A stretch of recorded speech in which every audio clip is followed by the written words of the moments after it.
All right, part 2. I only have like one slide left, but I'm going to go through this slide and then I'm going to go through what I talked to you about earlier, which is emotions versus character traits. And this is something we're going to talk about. So the final step of Steele, of this whole process, you just got through the final step of Steele. You got through looks. So we just finished through that. So the last thing you're going to do is you're going to synthesize the Steele analysis you just completed and write 3 or 4 sentences summarizing what the reader knows about Johnny's character and his relationship to the narrator, Ponyboy. So what you're basically doing is you are thinking about all of this character, all of the things that you just analyzed about Johnny's character. And you are going to talk about what the reader knows about his relationship with Ponyboy. So now, having analyzed Johnny as a character, you're going to now analyze him and Johnny, or him and Ponyboy's relationship, right? So this is where you really got to think about his effect on others, the way that he speaks to people, and really specifically Ponyboy, all right? As previously stated, the setting of the story is Tulsa, Oklahoma in the 1960s. Johnny and Ponyboy are greasers who are pulled into a cycle of violence with a rival gang because they live on a poor side of town. Remember, socioeconomic status is a big thing here. Considering what you wrote about Johnny above, how does the setting impact Johnny's character? So the setting is not only where the story takes place, it's also when the story takes place. So think about the difference between the 1960s and now.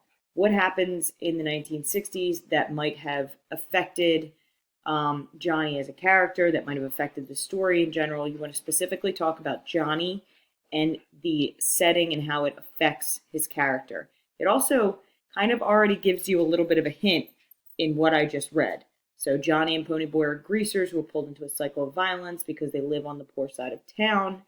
So you want to make sure that you talk about all of the portions of setting, which is the place that the story takes place and actually the time period that the story takes place.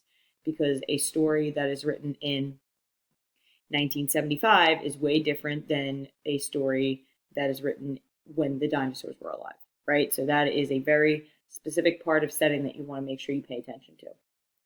So before I let you go, this is going to be a very short part 2, I guess, but before I let you go, I'm going to have you look at one graphic. So as far as character traits go, we have been having some struggles determining the difference between emotions and character traits. So before you write a character trait down, you need to ask yourself, does this describe how the character feels, or does this describe the character's personality? Okay? If the answer is yes to it describing how the character feels, that is not a character trait. Okay? So a lot of people wrote excited. That was a huge one. The character in my story is excited. Yes, that is true. They are excited at the moment. You would never go up to one of your friends and be like, you should really meet my friend. She's a very excited person, right? So if you look over here, there are definitely some words that you could sub in that would definitely make more sense, right? Like energetic,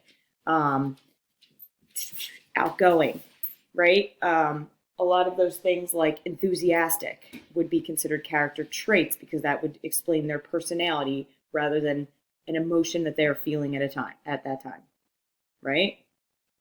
So we want to make sure that we pay attention to emotions versus character traits. The word versus means that they oppose each other, which means that they are not the same.